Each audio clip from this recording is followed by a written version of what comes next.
The co-founder of Utah Parents United. Corinne, thanks for being here. Hi, David. Thanks for having me. Well, tell us more about what's happening in Utah and what could be done to stop this covert teaching. Well, I wish I could tell you that we were surprised here in Utah having received this footage. We received it on Friday and started sharing it through our social media channels with Utah Parents United. We reach about 90,000 parents here in Utah that have started to wake up and realize that our education system isn't being honest with us. And when we started sharing this, the responses were like, we've been telling our educators and our administrators and our legislators and our school board members this for years.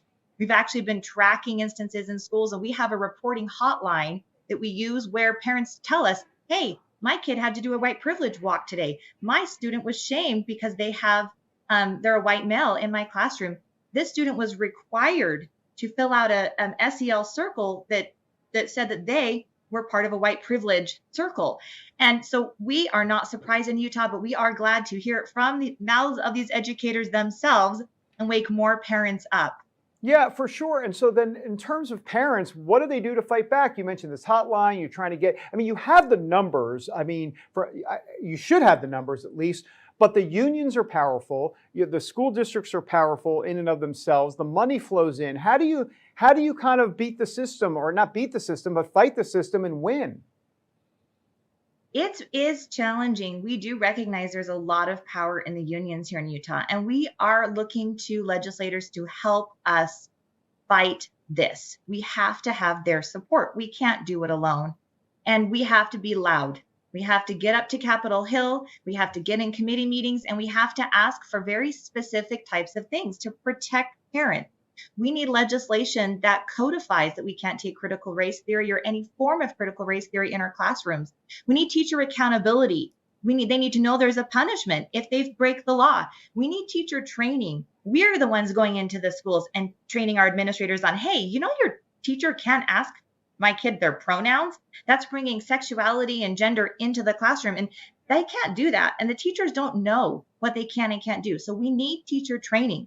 And then most importantly, what we need is some way to push back against the unions. And we have legislators in Utah who are doing that too, who are saying that unions have to start disclosing to school districts how many members they actually have as part of their union, because they are not representative of all teachers. I just have to say this, David, that these teachers that don't follow the law, they give all teachers a bad name, and that's not fair. Yep. There are great teachers, and these teachers need to get out of the unions. They need to stop supporting this, and they need to say, we don't support teachers who break the law because we follow the law. Yeah, I'm so glad you said that.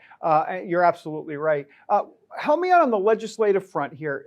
Don't they have rules on the books or laws on the books passed against critical race theory, or hasn't that been done, or no? Am I missing that?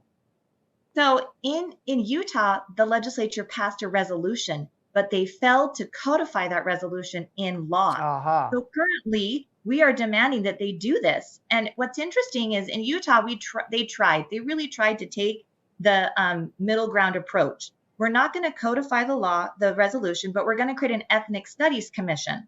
Well, the ethnic studies commission has been hijacked. It is now the way they are putting critical race theory into our schools. So at this point, we're like, shame on us. We should have known better. But the only way to handle this is true teacher accountability. And something has to happen to teachers when they break the law. And, it's a hard place to come from. We get labeled as teacher haters. We get labeled as enemies of public education. Goodness, parents have been labeled domestic terrorists, David. Yeah. But it's time that we really say, you know what? It's not fair to all teachers. We have to say good teachers are good, and teachers that break the law must be held accountable. And just to clarify, in Utah, if it's a resolution, there's not much teeth in that, right? There's no teeth in that, or is there? So the USBE passed a rule, and so there is a rule in the schools. There's a rule that says that you cannot teach anything that says one race is superior to another race, or that one race is responsible for the actions of another race. So that is a rule. But they're not following the rule. And like I said, they're like in the video, you heard it, there are loopholes in these rules intentionally. And the teachers, they know what the loopholes are, and they use those loopholes to undermine parents.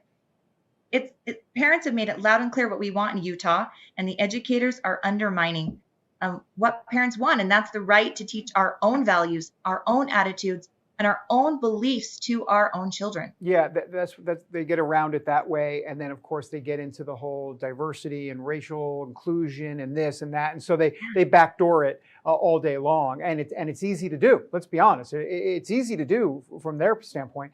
I want to talk about a piece of news today that came out that relates to this. The College Board has rolled back its plans to launch a new African American history course. It was loaded with extremist ideology on LGBT and racial issues. So good news, the board dropped language associated with queer, Black Americans, as well as material focused on far-left critical race theory and Black feminism. So there does seem to be some progress here, but it's like it never stops. It's pedal to the metal every day, Corinne. Yes, we actually feel that. We feel like we've gotten on top of an issue and gotten awareness out, and then the next thing hits and the next thing hits. But it is good to see that there is some response on the College Board level. The AP tests that our kids are subjected to in school are filled with indoctrination. For example, the AP history test doesn't even cover the founding fathers. So we know that a lot of this happening in our schools is trickling down from higher education. And I'm thrilled to see the College Board take a stand. We need Utah to take a stand and disband the Ethnic Studies Commission, to take a step back and to really look at what we need to do to make sure that our children are not taught harmful and divisive theories in our schools. I got about 20 seconds.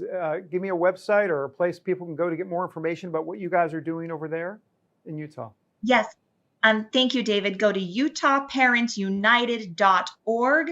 You can find us on Instagram, Facebook, and on Twitter as well at Utah Parents United. All right. I appreciate you, Corinne. And when they look up Salt of the Earth, you're there along with everybody out there in Utah doing the good fight. Thank you so much. Thank you, David. All right. Great.